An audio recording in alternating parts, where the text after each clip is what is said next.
CRAC, ara us diré què era el CRAC, som un laboratori que essencialment treballem amb diners públics. Per tant, els investigadors treballem amb els vostres impostos. Per tant, és una obligació nostra explicar a qui paga el que fem. I, a més d'explicar-ho, en els diferents àmbits de la ciència, un d'ells, nosaltres, els biotecnòlegs o els de biologia vegetal, tenim també una segona necessitat d'explicar el que fem per la situació en la que ens trobem. Nosaltres, tothom, veu, per exemple, a TV3, que fan la marató de TV3 sempre dedicada a malalties, a la biomedicina, a la investigació mèdica. I això és molt important, perquè quan estem malalts, doncs ens agrada que ens curin. Si tenim fills i ens curen els fills, doncs, hòstia, això és molt important. Aleshores, tothom veu que és important destinar diners públics a fer investigació per biomedicina. Ara bé, de la biomedicina, no hi ha ningú que faci biomedicina, perquè si es cabrejarà amb mi. La biomedicina és important quan estem malalts. Si no estem malalts, està bé, però no la necessitem. Ara, la biotecnologia vegetal la utilitzem com a mínim 3 vegades al dia. Quan esmorzem, quan dinem, quan sopem, quan anem a prendre copes amb els amics. Però la societat, per alguna raó, ha perdut consciència que la biotecnologia vegetal és indispensable i sense el progrés en agricultura no es pot entendre el benestar de les societats actuals, modernes. I això fa que, sense aquest coneixement, s'expliquin coses que no s'ajusten a la realitat i que pretenen trobar solucions que potser perjudiquen més que beneficien a l'agricultura, perquè es sustenten des d'un punt de vista del desconeixement. I aleshores, avui jo us parlaré una mica de quina pot ser la implicació de la biotecnologia vegetal pel desenvolupament dels biocombustibles, però ho intentaré fer sense tenir una bola màgica de dir això serà així, sinó entenent el que ha sigut l'agricultura i la biotecnologia aplicada a l'agricultura per poder tenir més o menys confiança en que avui en dia, d'aquí 2 dècades, potser la biotecnologia donarà resposta als problemes actuals que tenim, com és la de subministrar energia a través dels cultius vegetals. Aleshores, l'agricultura existeix des del mateix moment que es constitueixen les societats. Per tant, una societat no es pot entendre sense el desenvolupament de l'agricultura. I, de fet, el desenvolupament de les societats només hi ha hagut un altre factor que es pot comparar en importància a la importància que ha tingut l'agricultura, que és la guerra. Quan una persona va pel carrer i pregunta a un nen, qualsevol, i li pregunta, escolta, tu, quin país creus que és la potència més important del món? I diu, als Estats Units. Diu, per què? Diu, hòstia, té un exèrcit que cagues. Dius, hòstia, si vol fer la guerra, ens guanya. Però, i és veritat, però als Estats Units té una agricultura bestial. Als Estats Units té una protecció sobre la seva agricultura que és formidable. Té unes subvencions i una protecció que fa que als Estats Units sigui un enorme productor de cereals, del que sigui. I, de fet, moltes vegades, el desenvolupament de l'agricultura i de la guerra van plegats.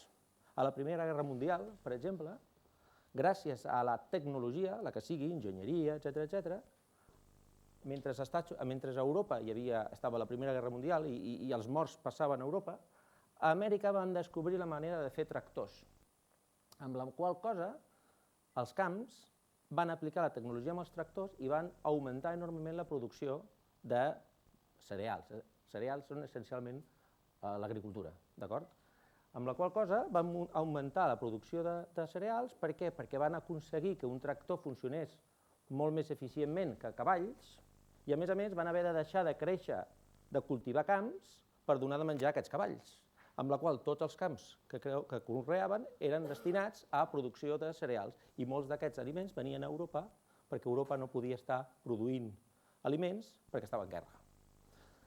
Doncs això, les nostres societats ancestrals, des de la prehistòria, des del neolític, les societats, diguem-ne, humanes, es van adonar que tant l'agricultura com la guerra eren 2 esdeveniments que sobrepassaven la pròpia capacitat terrenal i van decidir que això devia ser un assumpte que anava més enllà dels humans. I per això, tant la guerra com l'agricultura la van posar sota el paraigües de la fe. I totes les civilitzacions, del moment que siguin de qualsevol lloc del planeta, trobem que per l'agricultura trobem que sempre hi ha un déu important, que controla o que dona suport a l'agricultura. De tal manera que trobem, per exemple, a l'antiga Grècia trobem una deessa que es diu Demeter, que és una deessa major de l'Olimp. Hi havia déus majors i déus menors. Doncs Demeter era una deessa del rang major. Però també ho trobem a Àsia, el Sheng Non, també era un déu de protecció de l'agricultura per a cultures asiàtiques, i també per la cultura celta o per la cultura precolombina abans de l'arribada de Colón, d'acord, els azteques, els maies, o per les cultures de l'antic Egipte, d'acord? Aleshores, perquè us adoneu de la importància que ha tingut l'agricultura al llarg del desenvolupament de les nostres societats, la primera gran crisi de l'agricultura no va tenir lloc a la Terra, sinó que va tenir lloc a l'Olimp, amb els grecs. Resulta que aquesta deessa, la Demeter, que era la deessa de l'agricultura, la que donava protecció als camps i feia que els camps fossin fèrtils, va tenir una afer amb Zeus. Zeus era el pare de tots els déus, era l'amo, el jefe, oi? I Zeus també, entre d'altres coses, i això per Zeus era permès perquè era el jefe, tenia muchos deslices. I un va ser amb Demeter.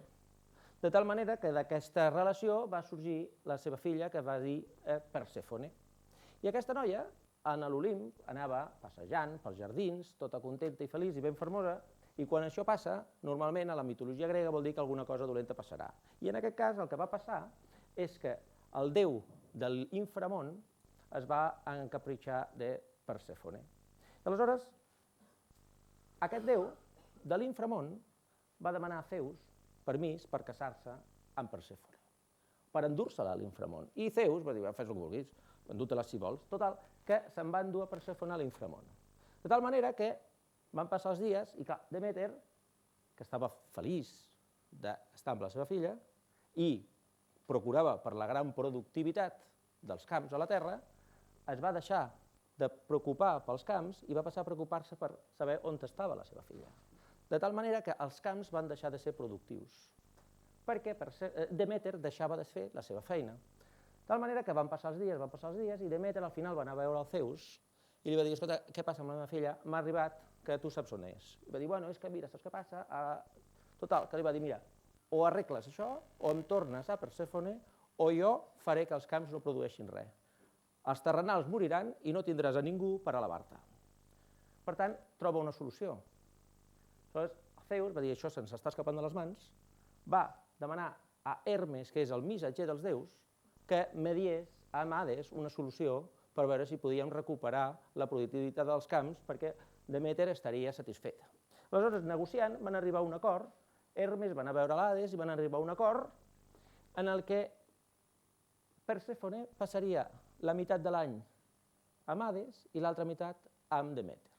De tal manera que quan Demeter estava amb Persèfone, Demeter estava feliç i contenta i els camps eren productius. I quan Persèfone marxava a l'inframón amb Hades, els camps estaven sense productivitat perquè Demeter estava trista i preocupada per la seva filla. Així, a través d'aquesta mitologia, els grecs van establir les estacions de l'any, que és la primavera i l'hivern. La primavera, quan els camps estan productius perquè Demeter se n'ocupa, i l'hivern, els camps no estan productius perquè Persèfone està amb Hades i Demeter està trista.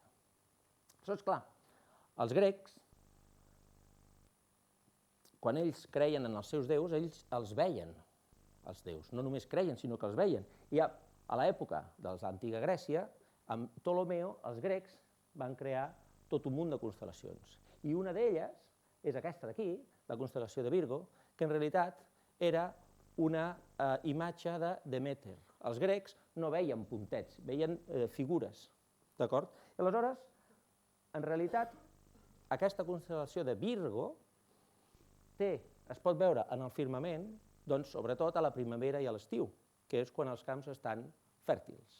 I els grecs no veien aquesta amb unió de punts, sinó el que veien era a Demeter procurant per la productivitat dels seus camps. I així, amb aquesta protecció dels camps, dels déus, els camps eren productius.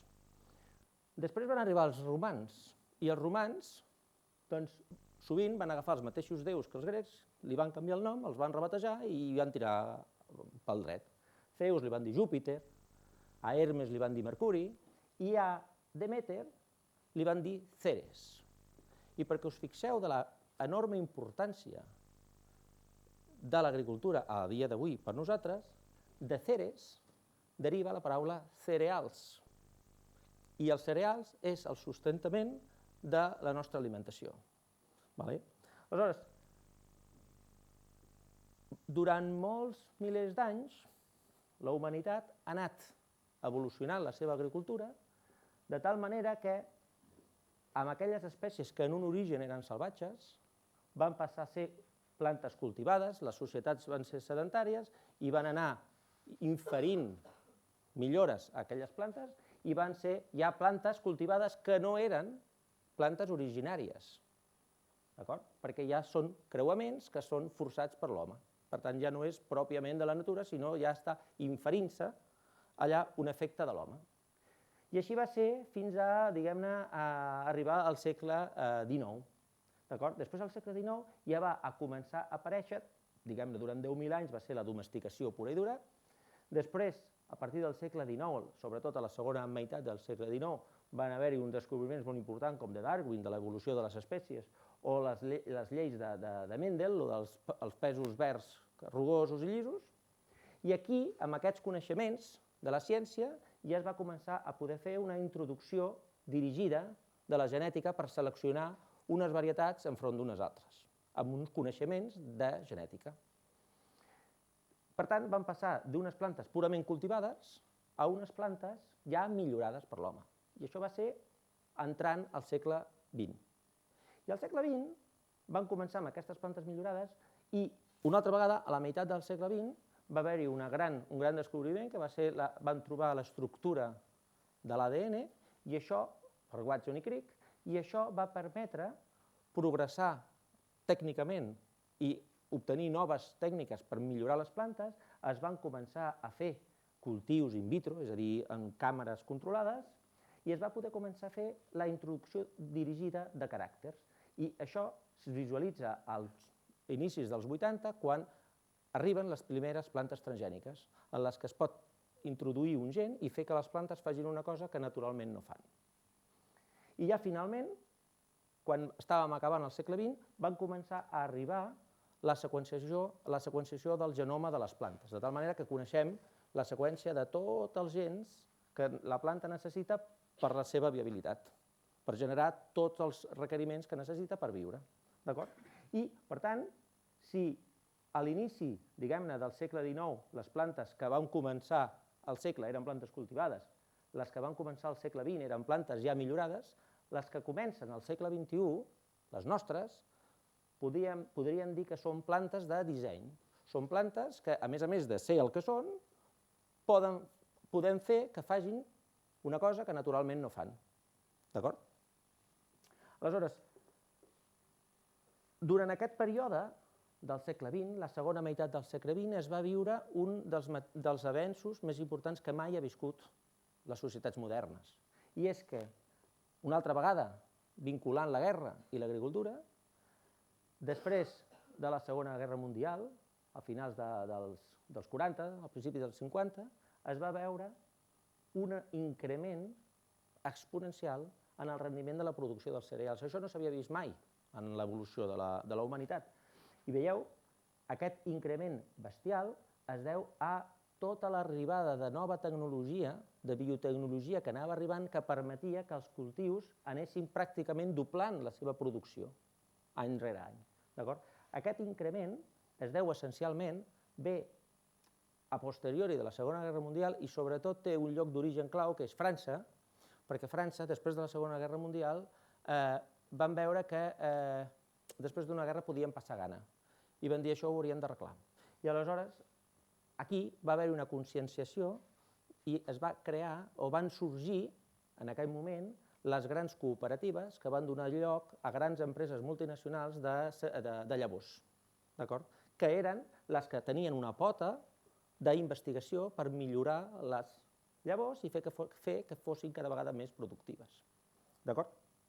Aleshores, fixeu-vos la situació en la que ens trobem als anys 60, o sigui, just després de la Segona Guerra Mundial, quan es comença a desenvolupar tota aquesta tecnologia aplicada a l'agricultura, en el món, en el planeta Terra, es produïen 200 milions de tones de blat de moro. I per produir 200 milions de tones de blat de moro es necessitava un camp equivalent a 100 milions d'hectàrees per produir 200 milions de blat de moro, de tones. I avui dia aquestes dades són de la FAO, no són dades meves, entreu a la pàgina web de la FAO i les trobareu. Avui en dia, el món produeix al voltant de 900 milions de tones de blat de moro. I per produir 900 milions de tones de blat de moro necessita 173 milions d'hectàrees de terreny. Aleshores, això és una gràfica que puja, però això què vol dir? Això és absolutament biotecnologia. Això és un impacte bestial sobre el nostre benestar. Sense això no podem entendre que les nostres societats tinguin el benestar que tenen. Per què? Ara ho veureu. Hem passat de produir 200 milions de tones a 900 milions de tones, és a dir, produïm 4,6 vegades més de blat de moro, i per produir 4,6 vegades més de blat de moro només hem necessitat multiplicar per 1,6 els camps per conrear aquest blat de moro. Això vol dir que l'eficiència en la producció dels camps s'ha multiplicat molt més del que per pròpia lògica seria. D'acord? Això què significa? Això, vist d'una manera visual, què significa? Mireu, si extrapolem les hectàrees necessitades en els anys 60 per produir blat de moro equivalen a un camp de cultiu del tamany de França i Alemanya. Això als anys 60. Aquesta era la situació per produir 200 milions de tones de blat de moro, un camp equivalent al tamany de França i Alemanya. Avui en dia, per produir 900 milions de tones, necessitem un camp que és 1,6 vegades més gran, és a dir, un camp equivalent a França, Alemanya, però també a Espanya i Polònia. Si als anys 60 haguessin dit, els que manaven, haguessin dit no cal biotecnologia, com ara de vegades surten segons quins grups dient que els transgènics són dolents, que no cal biotecnologia, que hem de fer cas a la mare naturalesa, com si la mare naturalesa fos això, si en aquell moment aquests grups de pressió haguessin aconseguit que als anys 60 no s'apliqués biotecnologia a l'agricultura, per produir 900 milions de tones de blat de moro, avui dia necessitarien un camp de blat de moro equivalent a tota l'Europa continental. Perquè per mantenir 900 milions de tones amb l'eficiència dels anys 60 necessitarien un camp equivalent a tota l'Europa continental.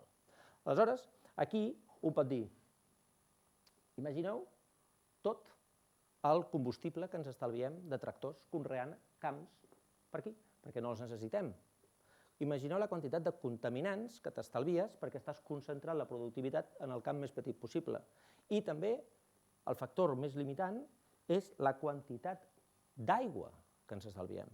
Per tant, quan parlem de sostenibilitat, de respecte pel medi ambient, de respecte de contaminants en la terra, no hem de perdre de vista que qualsevol invent que s'ha creat recentment d'aquestes agricultures que li afegeixen un cognom, qualsevol invent que repercuteixi en una disminució de la productivitat és un fracàs, perquè és contra natura, perquè significa que has d'augmentar la quantitat de camps, has d'augmentar la quantitat de contaminants, has d'augmentar la quantitat d'aigua que necessites per produir el mateix.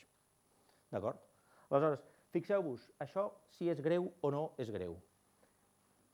Per produir un quilo de blat de moro, més o menys són 3 panotxes, entre 2 i 3 panotxes, depèn de la varietat, i això vol dir entre 1 i 2 plantes, 2 peus de blat de moro. Quanta quantitat d'aigua creieu que es pot necessitar? Un litre no, diria 1 quilo, 1 litre. ni 10 litres, ni 100 litres. Per produir 1 quilo de blat de moro es necessiten 1.000 litres d'aigua, d'aigua dolça, per produir 1 quilo. I estic dient que en el planeta Terra, en el 2012, es van produir 900 milions de tones de blat de moro. Per tant, si disminuïm per la meitat la producció d'un camp, perquè s'utilitza una agricultura X, la que sigui, estem dient que estem utilitzant 2.000 litres d'aigua per produir la mateixa quantitat. Per tant, qualsevol cosa que afecti la productivitat està afectant, de rebot, tots els paràmetres mediambientals que un vulgui considerar. I, com a més important, l'aigua. Aleshores, gastar 1.000 litres d'aigua per produir blat de moro és molt o poc? Doncs depèn. Si sabem que de la ínfima quantitat d'aigua dolça que hi ha al planeta Terra, avui dia hi ha 2 litres de cada 3 s'utilitzen per l'agricultura, vol dir que no podem multiplicar per 2 qualsevol cosa perquè ja no tenim aigua suficient, ni terrenys, tampoc. Per tant, això vol dir que els esforços sense biotecnologia no podríem avui dia estar produint les quantitats de cereals que produïm perquè simplement faltaria aigua. D'acord? Aleshores, l'agricultura, jo us he dit, he estat parlant de blat de moro, perquè el blat de moro és l'exemple per excel·lència. El blat de moro, de fet, és una espècie que ha creat l'home, que ni tan sols existia a la natura. Ha sigut a força d'aplicar millora, de forçar creuaments i seleccionar una varietat amb l'altra que s'ha arribat a generar el blat de moro. D'acord? Aleshores, l'agricultura, com us deia, no era només un interès per l'alimentació. L'agricultura ha sigut important per tot en el desenvolupament de les societats. I en anglès dona la circumstància que aquest tot es pot condensar amb el que ells anomenen la llei de les 4 Fs, perquè l'agricultura ha sigut capital per produir food, que és alimentació, per produir feed, que és alimentació per als animals, per produir fibres, per les vestimentes, el cotó, etc. Però també per produir fuels, per produir combustibles. Les plantes, al llarg de tota la història de la humanitat, han servit per produir combustibles. L'excepció ha sigut al segle XX, però al segle XX el fet de no utilitzar plantes per obtenir combustibles és l'excepció en el nostre històric com a societats d'éssers humans. D'acord? El que ha passat és que al llarg de tota la història de la humanitat, al segle XX, la F de fuels, de combustibles, va deixar de ser necessària. No li vam demanar, a partir del segle XX, a les plantes que produïssin combustibles. Per què? Perquè va arribar el carbó, va arribar el petroli, va arribar el gas natural, va arribar l'energia nuclear, que van fer que les societats avancessin i agafessin l'energia d'aquests elements en compte de les plantes. De tal manera que al segle XX van passar, en comptes d'utilitzar 4 Fs, com van passar tota la història de la nostra humanitat, a passar-ne a utilitzar 3 i deixar la F per a aquests altres components, el carbó, el petroli, el gas natural, l'energia nuclear. Aquests components, de fet, en realitat, no són més que plantes que s'han fossilitzat al llarg de milions i milions d'anys, que han anat acumulant carboni com a fòssil i que després, en un període de temps extremadament curt, al cremar-lo, hem fet que s'alliberés una quantitat de carboni extraordinària a l'atmosfera i això genera l'efecte hivernacle, perquè tot aquest producte que ha estat emmagatzemat durant milions i milions i milions d'anys, ara, en 100 anys, si arriba, ha estat alliberat a l'atmosfera i això ha fet incrementar enormement la quantitat de CO2. D'acord? Aleshores, en el segle XXI, què és el que volem? Al segle XXI, en realitat, el que volem és tornar una altra vegada a recuperar la F de fuels per les plantes. Però clar, necessitem ara encabir la F de fuels aquí sense que això vagi en detriment de l'alimentació i tampoc hem d'aconseguir, o sigui, també el que hem d'aconseguir és que aquests fuels, aquests combustibles, siguin respectuosos amb el medi ambient. Per tant, tenim 2 reptes. Primer, que no afecti a l'alimentació, i segon, que a sobre siguin respectuosos amb el medi ambient. Perquè les plantes poden ser considerades com a una font d'energia neta. Doncs la raó és perquè quan nosaltres, fins en el segle XX, hem utilitzat el petroli, aquest petroli va cap al cotxe i essencialment el cotxe expulsa CO2 que s'acumula a l'atmosfera. I aquest CO2, aquest increment de CO2 a l'atmosfera genera l'efecte hivernacle. Aleshores, què passa amb les plantes? Amb les plantes, la teoria ens explica que de les plantes podem obtenir l'etanol, aquest etanol o biocombustible, el que sigui, l'utilitza el cotxe també expulsa CO2, però aquest CO2 és assimilat novament per un altre camp de cultiu per créixer. Nosaltres respirem oxigen, les plantes CO2. Per tant, aquest CO2 que desprèn el cotxe, teòricament, el torna a captar a les plantes de tal manera que no s'acumula a l'atmosfera. D'acord? És un cicle tancat. Això és la teoria. Però a la pràctica, avui en dia, la realitat és que sempre hi ha un excés de CO2 que es produeix que va cap a l'atmosfera. Per tant, avui en dia no es pot considerar les plantes com una energia neta, perquè també provoquen un increment de CO2 a l'atmosfera. Òbviament, no el mateix que el petroli, perquè el petroli és 100%. Aquest serà el 20, el 30, el 40%, però tècnicament, avui en dia, les plantes també generen un increment de CO2 a l'atmosfera. D'acord? Aleshores, fa uns mesos, vosaltres potser haureu sentit a les notícies, que va haver-hi una gran polèmica perquè, per exemple, va haver-hi a Mèxic la crisi de les tortites i va ser perquè els Estats Units van començar a utilitzar blat de moro per fer biocombustibles. I van dir, ara tindrem un problema d'increment de preus, etc. I això, dius, bueno, per què es va començar a fer biocombustibles utilitzant blat de moro i canya de sucre, que són essencialment les dues plantes a través de les quals s'obté biocombustibles avui dia? Doncs la raó és per la que us he dit, durant el segle XX, la F de combustibles, de fuels, va ser descarregada com una pressió cap a les plantes. Per tant, no va haver-hi investigació, no va haver-hi biotecnologia que es va aplicar a les plantes per millorar-les, per fer que produeixin cada vegada més fuels. En canvi, sí que es van millorar enormement, com us ho he ensenyat, per produir cada vegada més aliment. Més aliment, més aliment. Aleshores, una de les plantes que més es va millorar és el blat de moro. Per això s'ha utilitzat blat de moro, perquè aquest increment energètic tant és útil com a valor nutricional com a valor energètic per donar-li de menjar als cotxes. Però, en realitat, fins ara, fins avui dia, només hi ha hagut dos països que són grans productors de biocombustibles, en aquest cas bioetanol, que són els Estats Units i el Brasil. I aquesta quantitat ha anat creixent durant els últims 10-15 anys. D'acord? I tot fa pensar que aquestes quantitats augmentaran. Ara bé, us he posat dos exemples d'Estats Units i de Brasil. Ara bé, això que us he ensenyat, de moment, és simplement el bioetanol de primera generació. L'etanol de primera generació és aquell que, quan deriva de blat de moro, deriva del gra, del midó que hi ha al gra acumulat, que en comptes de donar-li de menjar a una vaca, li donen de menjar a un cotxe. Aleshores, amb aquest bioetanol, es diu de primera generació perquè ja deveu pensar que hi ha un de segona generació.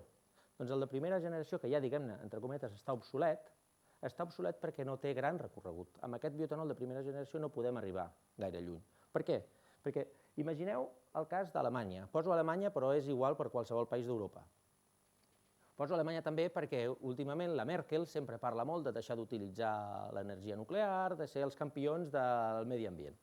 Si Alemanya, amb la tecnologia que tenim avui aplicada als camps de cultiu per produir energia, si Alemanya decidís que tots els cotxes que circulen per Alemanya circulessin amb biocombustibles, Alemanya té, per la seva idiosincràsia, té un terç del seu terreny, aquí diu 34%, s'ha mogut aquí, doncs un terç del territori alemany serveix per créixer alguna cosa, per cultivar alguna cosa.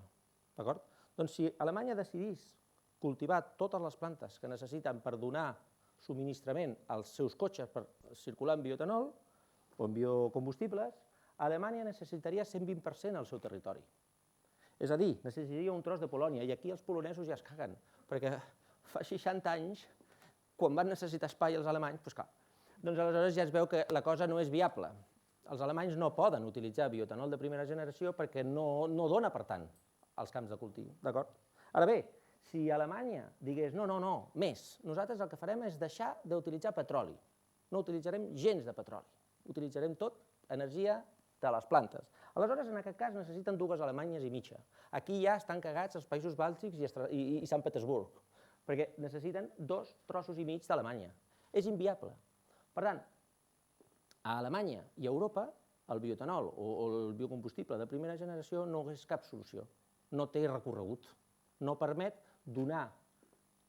subministrar les quantitats d'energia que aquestes societats modernes avançades necessiten. D'acord? Ara bé, això és un problema per a Alemanya i per a Europa, però no per Brasil. Un parla amb un brasiler i li diu, què tal el bioetanol de primera generació? I diu, tot bé. I té raó, pels brasilenys va bé. Per què? Perquè per Brasil és aquest mapa, oi? I aquí té l'àrea cultivable. L'àrea de Brasil on es pot cultivar alguna cosa és el 7%. Però és que els brasilenys necessitarien 2,5% per produir tot, per canviar el petroli per les plantes. Dius, bueno, doncs està bé, els brasilenys, i de fet ho fan des dels anys 60. Però ara bé, això està bé si aquesta producció de bioetanol dels brasilenys serveix per subministrar als brasilenys. Si els brasilenys diuen, mira, com Europa no fan res, com els Estats Units no avancen gaire, nosaltres serem els iranis del segle XXI i subministrarem energia, i aleshores multiplicarem per 2, per 3 o per 4 la producció de bioetanol per guanyar-nos la vida. Clar, aleshores sí que és un problema, perquè ja no tenen prou terreny suficient.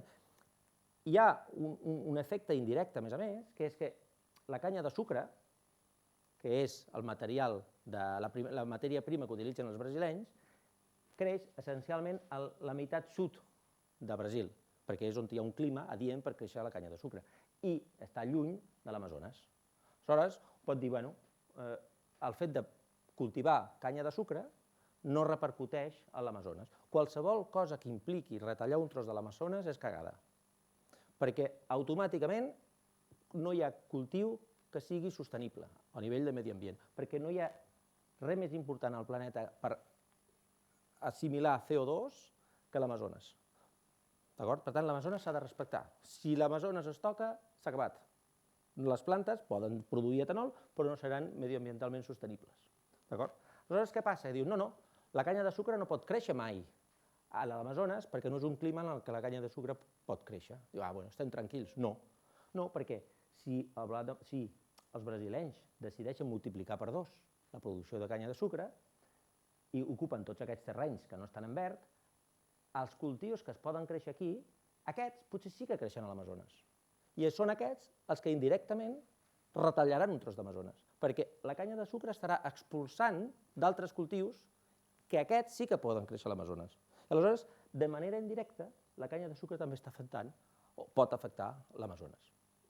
Per tant, per evitar aquests problemes, avui dia, als laboratoris, als projectes d'investigació, no treballem pensant en bioetanol de primera generació, sinó que treballem pensant en bioetanol de segona generació.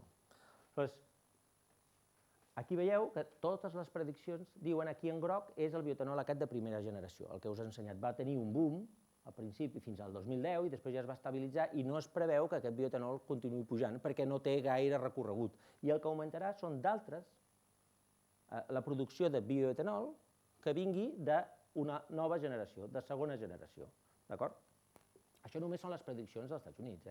Aleshores, els Estats Units, que tenen el mateix problema essencialment que els europeus, estan més a prop de la situació europea que no pas de la situació brasilenya, han vist que amb el bioetanol de primera generació, amb el blat de moro, amb el gra, amb la panotxa, no arriben enlloc, i han començat a fer projectes d'investigació per millorar cultius bioenergètics.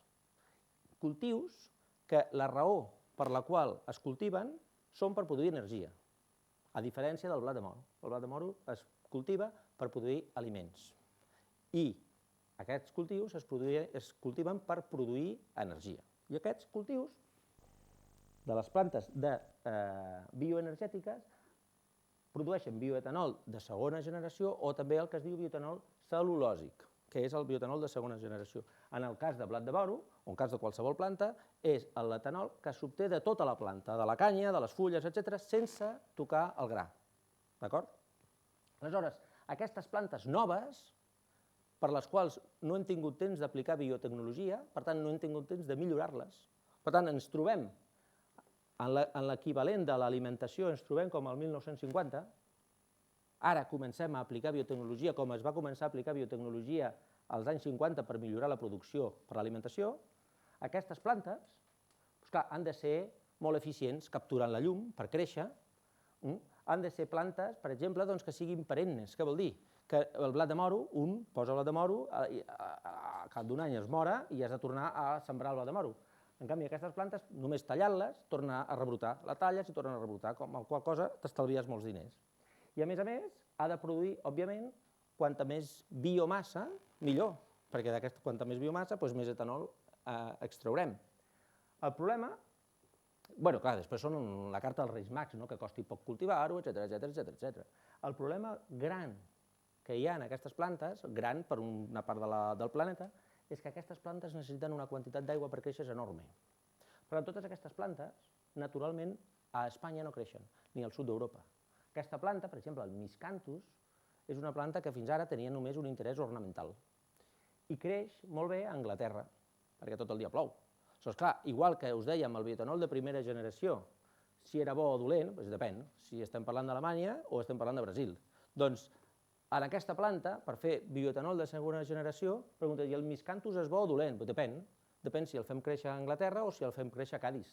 Aquesta planta no és capaç de créixer ni tan sols a Galícia, de la quantitat d'aigua que necessita.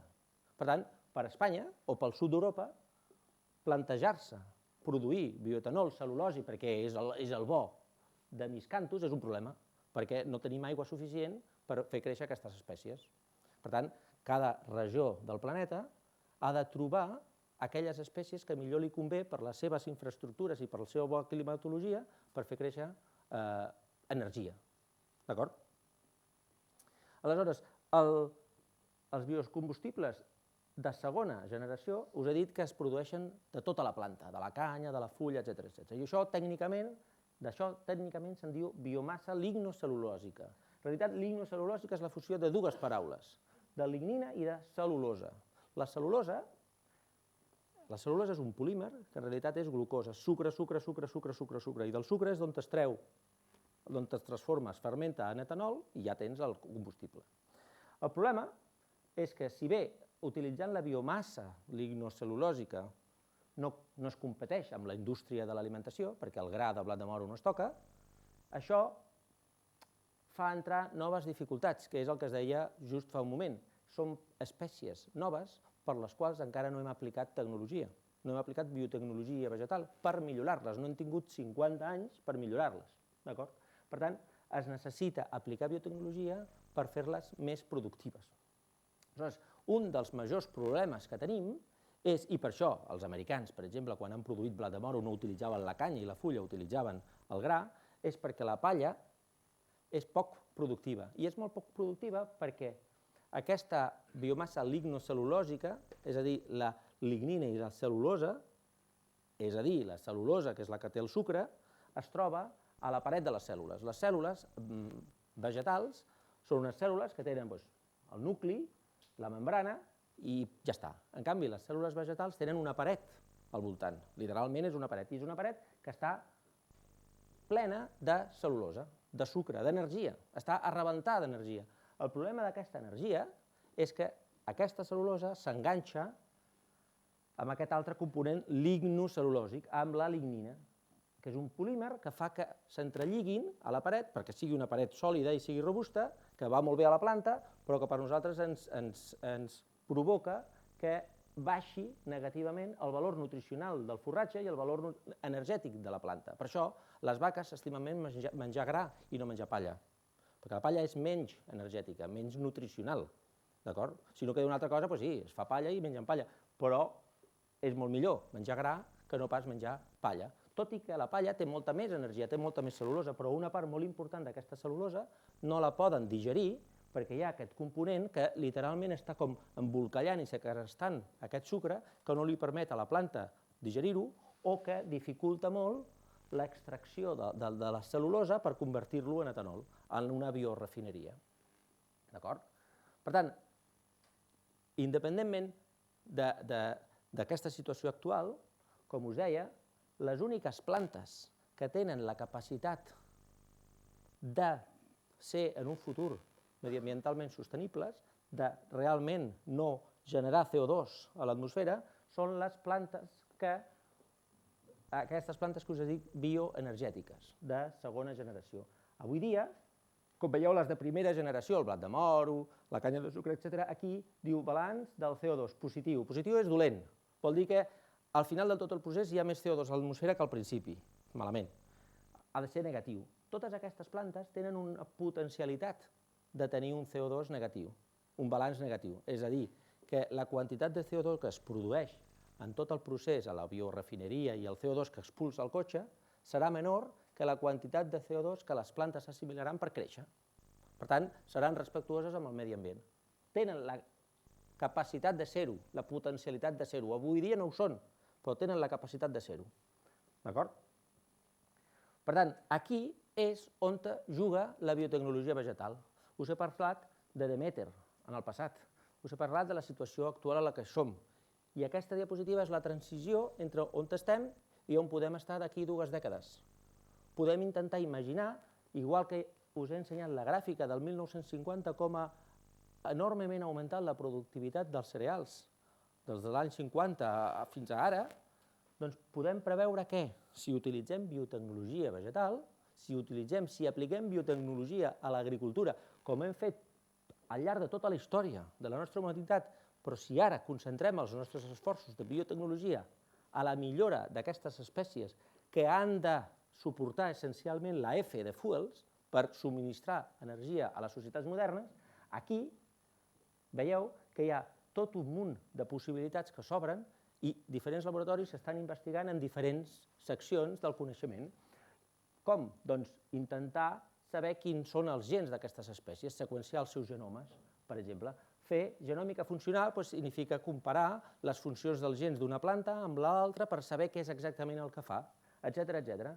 Nosaltres, per exemple, el nostre grup d'investigació, estem concentrats en estudiar la biosíntesi d'aquest polímer de lignina, aquest polímer que és molest, intentar saber com el blat de moro, a més de ser una planta d'interès per se, perquè és una planta important, també és una planta model per totes aquestes plantes bioenergètiques. Per què és model? Perquè del blat de moro tenim molt coneixement, perquè hem adquirit molt coneixement al llarg de molts anys per alimentació, però ara podem aprofitar el blat de moro com a referència per a aquestes noves plantes perquè evolutivament són semblants. Per tant, nosaltres el que fem és estudiar el blat de moro com el blat de moro és capaç de produir aquest polímer de lignina.